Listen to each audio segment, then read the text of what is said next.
Ladies and gentlemen, welcome to our evening show. And if you are here for the first time, feel free. This is Gachie Skyman TV, the tallest man Black Africa. Many people all over the world are asking about the Gen Z. Many people have been asking, what have these people achieved? What have they been able to achieve so far? Why have they become very, very popular all over the world? Even today, I heard that we have some Gen Z in other countries who are now saying, occupy Kampala, occupy Dar es Salaam, occupy Kinshasa, occupy Johannesburg. What is it about Gen Z? What have they achieved so far? Because this is a movement of the youth, the Gen Z and the millennium people who have actually achieved so much within a very short period of time. So, ladies and gentlemen, what have they achieved? Other than the obvious things that we know, allow me, ladies and gentlemen, to enumerate those things that have been achieved by the Gen Z, some of which are not even known to many people. Number one in my list is that Gen Z have managed to shut the mouth of politicians. Today, if you look at people like Ishongwa, ulisikia lini Ishongwa akiongea mara ya mwisho? They have removed them from the social media. They have removed them from our street. They have removed them.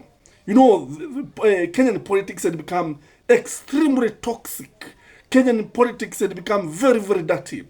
And anytime politicians would wake up and start talking about anything without caring about the common mwananchi, they would come up and say even anything without caring kile ambacho mwananchi wa kawaida angeweza kumpata. So they have actually moved them.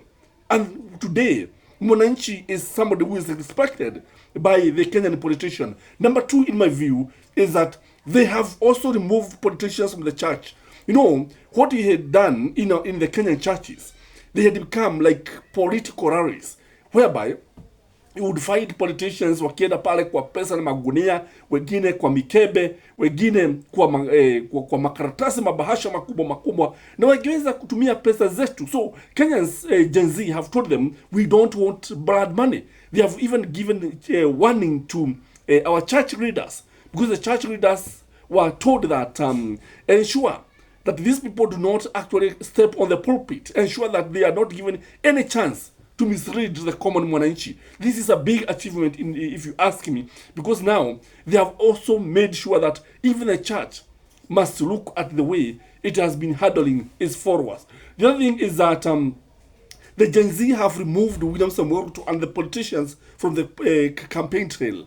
You know, in Kenya, immediately after elections, the next campaign start immediately. Wakati wote ambapo watu wanamaliza uchaguzi, like now William Samoei Ruto started campaigning, immediately he was sworn in, and he took with him all the people, especially from Mount Kenya. You would see them moving from one place to the other. You would see them moving from one town to the other, campaigning using Kenya's money.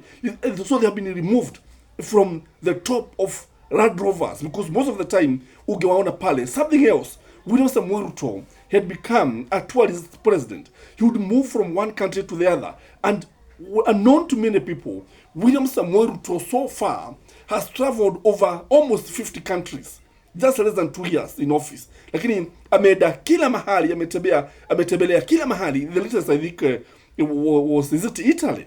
And people actually would welcome him back and would make fun that the president is visiting Kenya.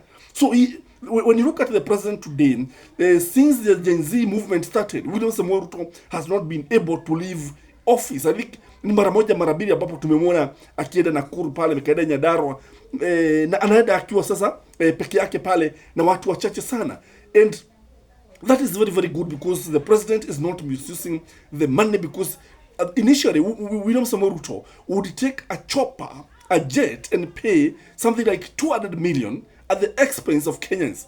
Again, when you look at what is happening here today, you realize that Gen Z has also killed UDA completely.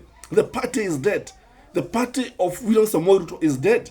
Because you see, Sasa wale watu ambao walikuwa pale imewabidi sasa waanze kuongea ukweli kama Gathoni wa Musyoba. Huyo Gathoni wa Musyoba ni mwanasiasa wa kipekee ambaye alikuwa anaongea ukweli katika kile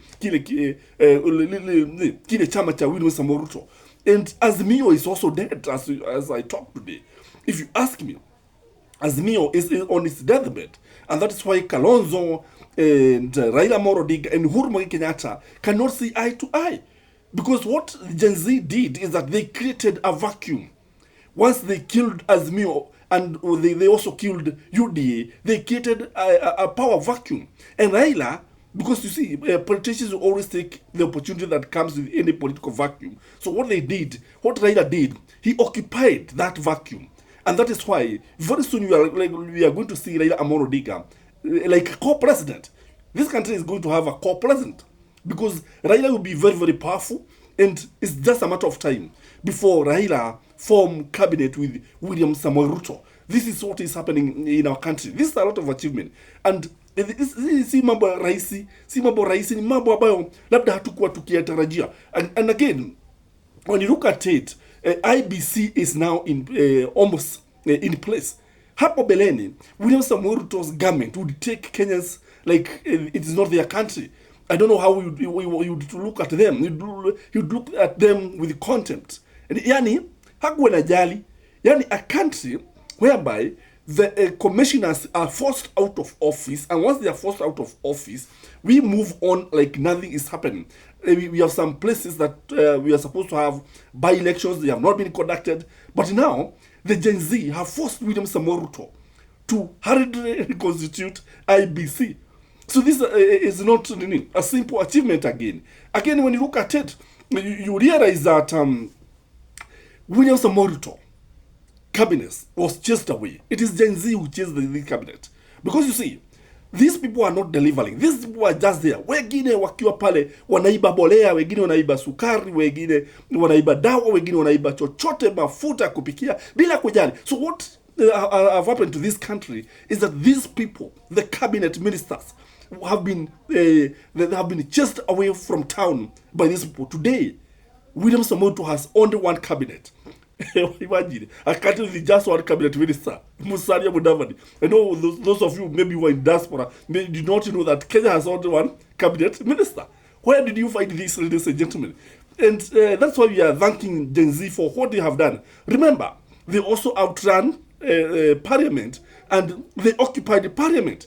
And if you look at now the debate that is going on in the Senate, in parliament, called this parliament, you realize it is a vibrant debate. It's a healthy debate. You look at the situation, you realize that even parliamentarians are improving the quality of debate that is taking there. Sababu wakati walikuwa wanaenda pale hapo beleni, walikuwa tu wanaenda kula tu minofu. Even when they were chased away from Boge, most of them were eating. They were busy eating fish, chicken, minofu, taxpayers money. Na walikuwa wanateremsha kwa mvinyo ambao walikuwa wanaufurahia sana. So these guys were drunk with the power, and they were also drunk with alcohol. Gen Z have chased the Inspector General of Police from town. He has been chased away. And they are saying that Bugai must also be chased out of town. So when you look at it, you realize that they have achieved so much, and they have cleaned our country, yet they are not done. So when you see Kenyans setting the pace and other people following, we can only be proud of our Gen Z because they have achieved so much. Things that were never achieved by UDA, things that were even achieved by Raila Amolo Odinga. Raila Amolo Odinga is a very good person. All said and done, we respect Raila Amolo Odinga for the way he has fought for this country, because I don't think, other than the Gen Z now, we have not seen any other politician or any other group of people fighting for this country like he have done, Raila has done. So we respect him for that. But now, when you look at it, even Raila himself is likely to be swept away by the Gen Z. If he continue the way he's continuing, he'll be swept away, because you cannot actually stand where there is change, because change, as I've always said, is the only constant thing. Change, we will keep on changing, and that's why we say you cannot stop an idea whose time has come. Ladies and gentlemen, I request you one thing. Like this video. When you like this video, YouTube, give me 10 cents of a dollar. For me to make $10, I need 1,000 like.